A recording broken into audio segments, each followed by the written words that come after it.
What's up? Que lo que et salut, world language teachers. Welcome to the Practical Proficiency Podcast, where we make the transition to proficiency-oriented instruction in your world language class in a way that works for you, your unique context and teaching style, and doesn't sacrifice your well-being along the way.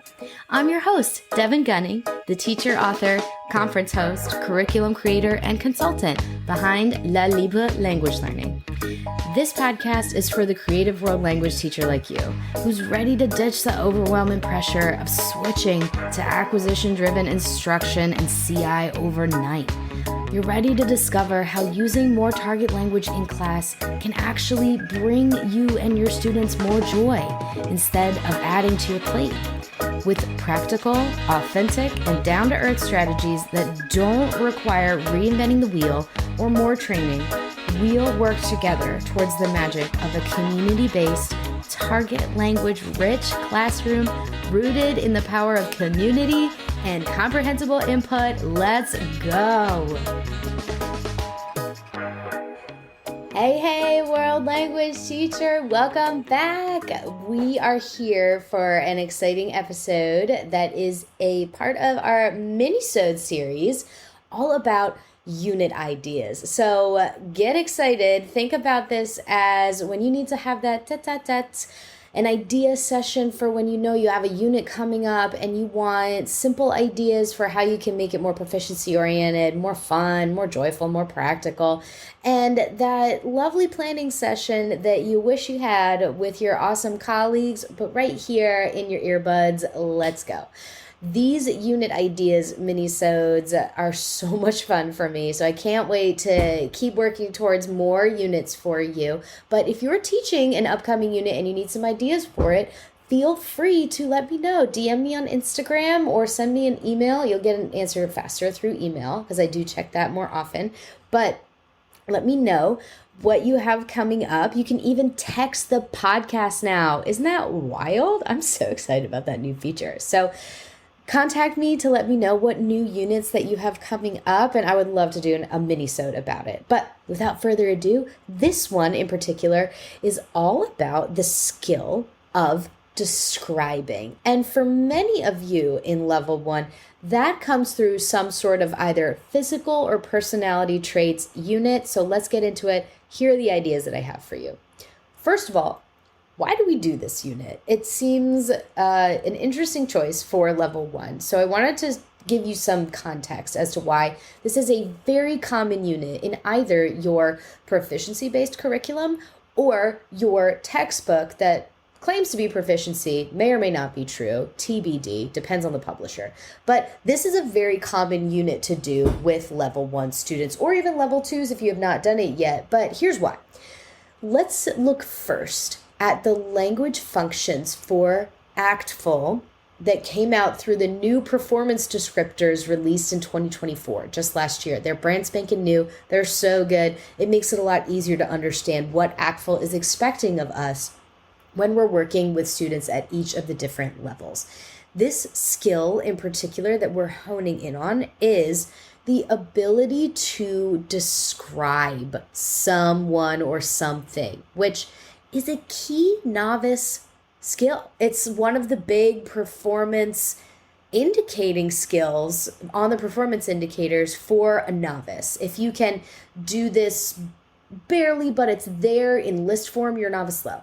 If you can do it, but with a lack of confidence and you need a lot of scaffolding, you're novice mid. And if you can do it confidently in a few, maybe not so original, but in a few sentences at least, then you're novice high. So description is the key indicator of what type of novice your student is, and it is the key central focal point, all those good terms to describe what actually is a novice and what are they capable of doing. So it's important to have some sort of description unit in your level 1 program at some point. You could be describing ice cream. It doesn't really matter. As long as your students are working towards the skill of describing something in their immediate environment that they work with or see often. And For many people, that means, well, why don't we just describe ourselves and then move forward into describing other people, because then they can get used to that third person form, which is so crucial to language and expression. And here we are with the physical and personality traits unit. For some people, it's just personality traits. It doesn't really matter either way that you're going about this. If this is something that you are doing, I've got ideas for you. So, in the ACTFL performance indicators, the language functions start with the self and then moving into others and the environment around them. So describing other people, this skill of physical and personality traits, fits into that crucial language function that your students need to move to, from being all about themselves in their language abilities to start moving around them into another sphere, which is describing something around them or describing another person. So it does become more difficult the more areas of spheres you have to jump through. So there's the self, like me, myself, and I, my immediate environment is the next one. People I know, that whole deal. And then me with other people is a whole nother sphere. And then the world in general and things in general and ideas in general. And then you go into things and ideas in multiple time frames and moods and tenses. That's a larger area and sphere. That's a whole tangent that will show you, though, that how the different levels of language functions progress. So for your students to jump from the first one, me, myself, and I, to others, they need to be able to describe. And that's what this unit does. So if you got something different but still serves that same function, then go for it. It doesn't matter. However, many people have some sort of describing others unit, or even describing themselves, students describing themselves. It's a really natural transition. So we often miss this in curriculum development, but we do this thing where we're like, oh, okay, we need to hit the skill of students need to be able to do lists. Okay, now they need to be able to do phrases. Okay, now they need to be able to do sentences. But where's the transition between those ideas? How are you supporting them from one jump to the other? And that's where you get a lot of students who are stuck in that middle ground between phrases and sentences. They just can't make that jump. So describing themselves and others in the same unit allows them to do that, because you're working with that familiar language of what they've already done with you for a few months of me, myself, I, yo, me gusta, je suis, that whole deal of I am. And then they start moving more with like, okay, he, she, is, or they, if you're using the more gender neutral pronoun, anything like that. So moving from the self to the other is a nice natural transition that this unit can do for you. So just to give you some context onto why this is really popular.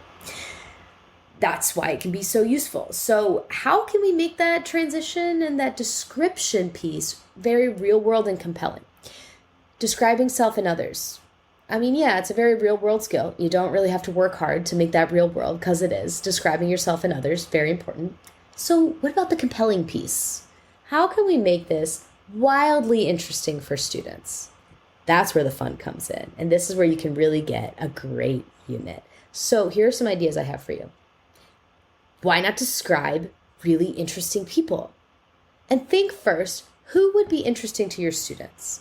Depending on the age group of your students, it depends on what they really, really care about. If you're working with younger students, if you're in elementary school, then describing their friends and family would be really fun for them. Because again, that whole moving from the self to people around me, to people in general, to ideas about people in general. Like, that's the same growth and development phase that your brain goes through. So if you're working with like 6 and 7-year-olds, they would love nothing more than to talk about themselves. And if you're working with 10 to 11-year-olds, they really want to talk about their friends and their family. They're going to have so much fun with that. And maybe a little bit about like famous people in their world, and like favorite characters and movies and stuff, but mostly they're going to want to talk about the people in their immediate environment. Middle schoolers and high schoolers are absolutely fascinated by other people. They do not want to talk about themselves at all. Why? It's a weird transition phase for them. You know, they don't really want eyes on them. I mean, some kids will really want to talk about themselves, but in reality, most kids don't really want to talk like in depth about what they look like. Think about yourself at age 16. Did you want to talk a lot about what you looked like? Probably not. So give them the same grace if you're in that unit. I like to make this unit about other people and really interesting people. Since I always worked with high schoolers and occasionally middle schoolers, but mostly high schoolers, I like to do this unit on famous people. And you can even why not add more of a social, emotional element to it and a sociocultural learning element to it by talking about famous people from your target culture. So this is a great opportunity to dive into that. There are some really fun examples that you can do with this. I'm going to show you at the end. If you're looking for a done for you unit, I'm going to show you some things that you can use from my own curriculum library.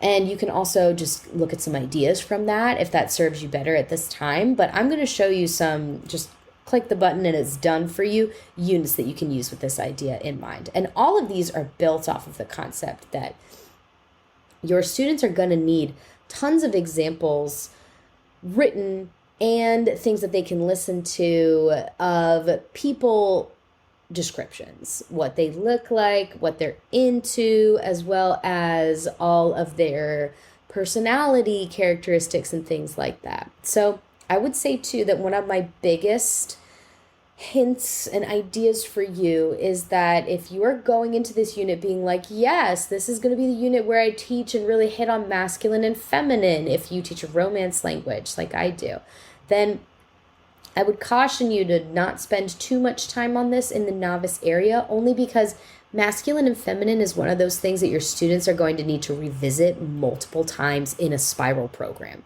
So your students will at first be able to explain the rule to you, because the rules are fairly simple, honestly. But you know as well as I do that it does not mean that they're able to produce the rule accurately. So it's better for them to simply see examples rather than you explaining to them a ton about what masculine and feminine is. Because honestly, if you show them, think of it this way, flip the script a little bit. If you gave them 4 biographies, 2 are men, 2 are women, and they're consistently spelled differently, each of the same adjectives. They have consistent differences and they sound different because of like the O's and the A's and all of that. Or, the E's in French. If that's the case, then your students will eventually pick up on the idea that, oh, this looks different, whether you're male or female. I'm seeing some sort of difference. What is it? And they'll ask you what it is. And you can say, okay, well, look at the adjective for friendly. Look at the adjective for artistic. Look at the adjective for athletic. What do you see is on the end of all of these? Do you see some instances where there's not an ending change? And see if they can figure it out themselves and notice it themselves first. And then that can be your whole lesson of, oh, okay, that's the difference. It will be much more of a success, this whole lesson on grammar, when you're talking about masculine and feminine and adjective agreement, when they actually care about it, when they've seen it in context and realize, oh, this makes a huge difference in the language. This is something I should know about and pay attention to. A pop-up grammar would work better. So that would be the way that I would approach this whole unit in general, is instead focus on that skill of students being able to describe someone, a person, in a few, doesn't have to be original or unique or even connected sentences, but a few disjointed sentences, they should be able to describe someone accurately. And that's going to involve a little bit of work on masculine and feminine, maybe a little bit of work in some other grammar areas, but mostly it's going to be about expanding their vocabulary and expanding their ability to form sentences, which is very different from accuracy. They need a lot of input in order to form sentences. So that's my spiel on that. What are some of the activities you can do? This is the fun part, right? So if your focus of this unit for describing people, either their physical or their character traits, you should do tons of examples of you describing other people. You could describe the students that you have in the room, and I would not do too much of like their physical descriptions unless you're talking about simple things like hair and eye color. But you can also do things like show, I mean, every teacher has something like this, like a slide deck of 30 pictures of random celebrities and you're just describing celebrities. Everybody has something like that. So keep that in mind. Do a lot of those. Do games like Guess Who, where you're describing celebrities or famous people or interesting people in your school. Anything like that would be really fun for them. How much can you do with movie characters or at least show characters, things like that they would be familiar with and you could do a lot of description with? You can also do all kinds of games with who's the bad guy, who's the good guy, and give them a bunch of different circumstances and things that they could work with. I would also say too, a great way that you can get a ton of input with describing people and help build their linguistic capacity to write sentences through seeing you do it and hearing you make complete sentences about this is do Pictionary with categories of people and describe things. Just describe, and see if they can draw better pictures of it. I would also do lots of listening practice. If you can find anything where people are describing themselves or describing each other, that would be really, really helpful. And then a really fun project or activity that you could do that would be absolutely hilarious. You can either do it with fictional people or you can have them pick real people to do, or it could be for them. Why not? Is have them do a dating app profile where they're describing themselves and making themselves look real good. And they could put a picture, what they like to do, or it could be, like for somebody in their life that they know, needs a man or needs a lady friend. That would be really, really funny. They would enjoy that. How much can you do with images with this? Like, do you have some printouts or any kind of cards that you can do lots and lots of visuals and do all kinds of tactile description things? Like, can you do like a Mr. Potato type deal where you bring in Mr. Potato and you list the kind of character, personality, and physical traits that the Mr. Potato Head has, and students have to build it based off of what you describe? Like, stuff like that would be so fun. So those are all different ideas that I have for you on ways that you can make this unit really fun and describing people. I've even seen an activity before that I used to use in my classroom. I don't remember who it's by, or I would give you the link, but it was something about you had to, oh my gosh, I wish I remember who made it, but it's such a good idea. It's a creator on TPT. If this is you and you're listening, let me know if this is you. I'd love to link it. But it was a great activity I used to use in my classroom where it was a person, a picture of just like a sketch of an outline of a human being, and you would flip a coin and the coin, how many times you flipped it would give different traits, and your students had to draw those traits on the body, and it was really, really fun. Like they would draw like, oh, the person was tall or was short or had blonde hair or had curly hair or had black eyes or had green eyes. Like it was interesting. So you can do things like that too. I would say as well, as many picture talks as you can do where you're describing people, bam, you're set. Now, here's my favorite final project to do with something like a description unit. And as well, a note for this is that if the whole idea of doing physical traits kind of makes you feel like, I don't know if I want to do that, that's not really that important, skip it. It's not that important. All you're doing is making sure that your students have ways that they can describe another person. So you don't have to spend a ton of time on physical traits if you don't want to, or you could even skip some of the physical traits. Like it can be difficult in a diverse classroom to talk about physical traits. So you also don't want to be doing a lot of things where you're like talking about what people's bodies look like in a middle and high school classroom. Like, it's very hard to do that. You can just skip it. It's fine. It's not a big deal. It's not like they won't be able to interact with a native speaker if they don't know how to say their eye color. That's not that important.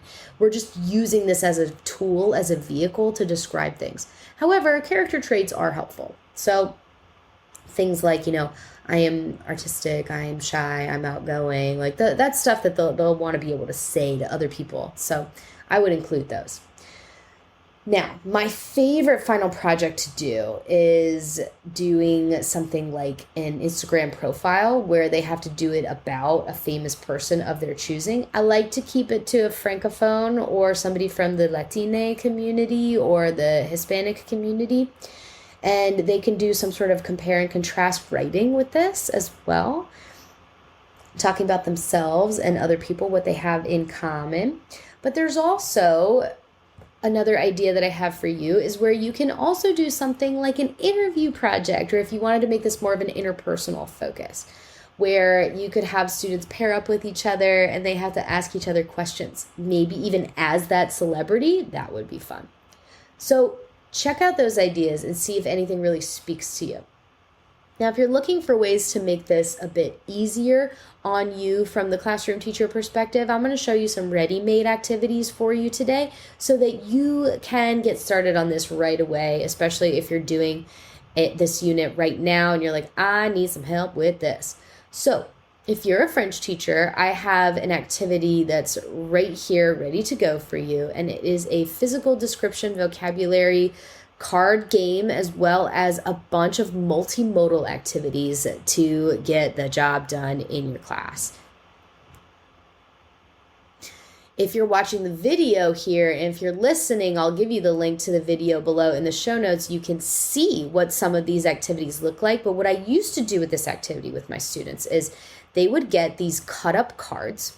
One side has a picture of a student on it, and then the other card, which is actually a totally separate card, has 3 written descriptions in very simple French of what that person looks like. So you would match up the descriptions with those people, and it's like a little guess who game. There are 32 full color and 32 black and white cards, and the descriptions, yes, still work with black and white because they're very generic descriptions. They're things like, do they have glasses, hair, eye color, all that kind of things. Are they wearing a ponytail? It's very simple. So they have their physical descriptions. This also includes the answer key. But the reason I really love this activity and why I like to recommend it to you is because it is multimodal. There is this activity here where they have to cut out the phrases that describes the person, then they have to match it with that picture. So that's an individual activity. And then there's also a partner activity where there's listening and speaking. There's 2 different versions here where one person has the descriptions of the people and one other person has the images. And they have to describe the images to each other and match them up.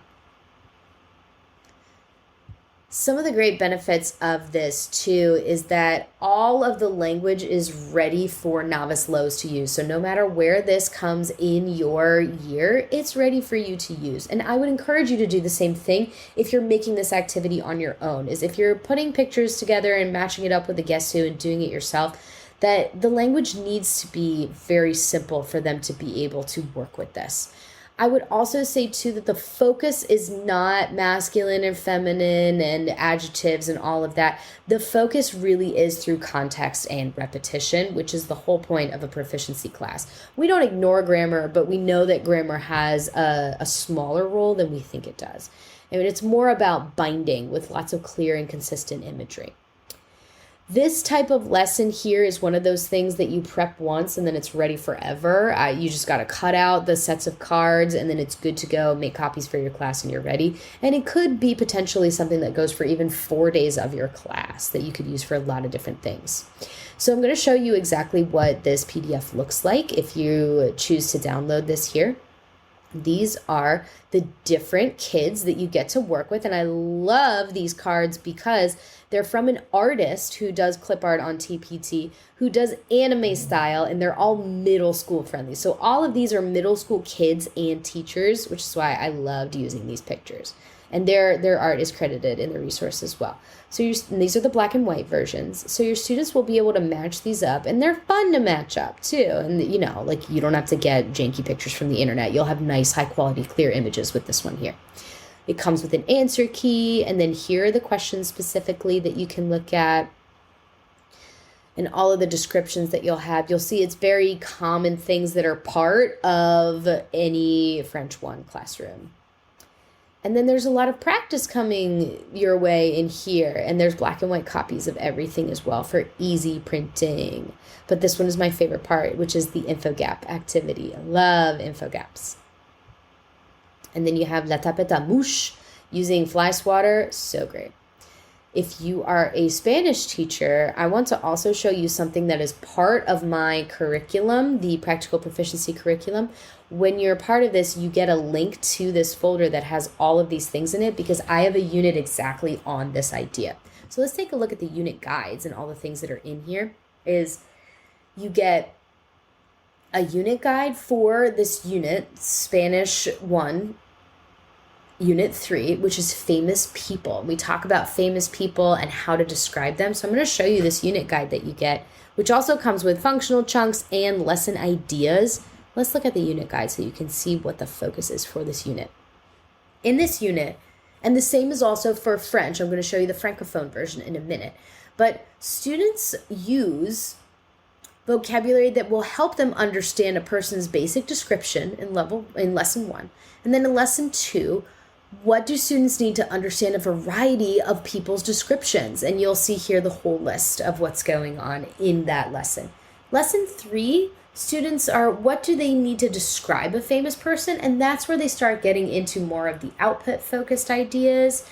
And then they're working on some conjugation ideas with you. And then lesson 4 is what do students need to compare themselves and others? So this is where we focus on we and some writing connector words because they're working towards this final project. And I'll show you down here what some of those are. They're working towards this final project of I can describe a famous person in detail based on my research. This is a novice mid-skill. And you will get with this here a famous people editable biography slide deck. So I'm going to show you this here where you get 30 plus different members of the Latina community in simple descriptions that you get to change up if you would like to. So this text box is editable where you can change these up here, and it's a variety of people from a variety of professions. So I have here for you activists, athletes, politicians, writers, artists, the full gambit. You get all kinds of people, and it'll be some people that your students know and love, and some scientists and other people that your students might not have heard of that they'll be excited to learn more about. So this is one of my favorite resources to make, and there's so much that you can do with this. Like you can do picture talk on picture talk on picture talk with something like this. There's so much cool stuff that you can do. If you are a French teacher, the same thing is available in the French. And there's a really, really cool lesson plan in here for you that also comes with that vocab card section, which is I have some readings in here for you to do some of those biography practices. And I also have in here a project for you to do, which is Francophone Notable, which has in here a giant list of famous Francophones from all over the world, and then a template for you to do this actual Instagram project where your students can, depending on how you want to do it, write all about that famous person. So it has the instructions here, and it also has a bunch of sentence starters and notes for them so that they won't be doing this all on their own. They'll have some language to make it happen. And then they have some rough draft options, and then the project is right here and ready to go for you. But the best part is definitely the ready-made for you list of famous people from around the world that your students can research. Inside the unit templates, too, there's a bunch of different ideas for how you can work through, this is the one I want, how you can work through this and jump into all different ways that you can focus on this skill here through the lessons and assessments. So those are the resources that I have available for you. If you'd like to see them in real time, then check out the video. If you're not already watching the video, the link will be below in the show notes. But in the meantime, I hope that you got from this a bunch of great unit ideas if you're doing any kind of physical or personality traits. There's a bunch of resources that I have for you here if you're looking for something that's done for you. And maybe even they'll just give you some ideas for some things that you can do in class. So Thank you so much for being here for this mini episode all about how to use descriptions in your level 1 unit, whether it be about physical or personality traits, whatever that might look like. And I will see you for the next mini-sode. Bye for now.